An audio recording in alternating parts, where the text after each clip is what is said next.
И сега да покажем големите тонколони. Завъртай.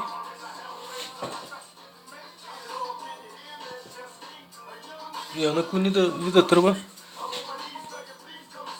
Така. Завъртай.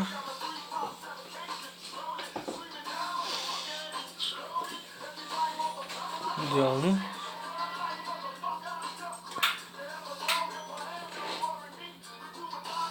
Идеално.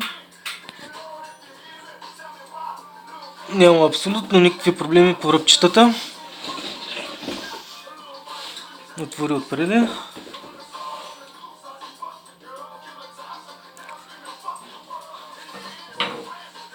Говорителите няма абсолютно нищичко по тях.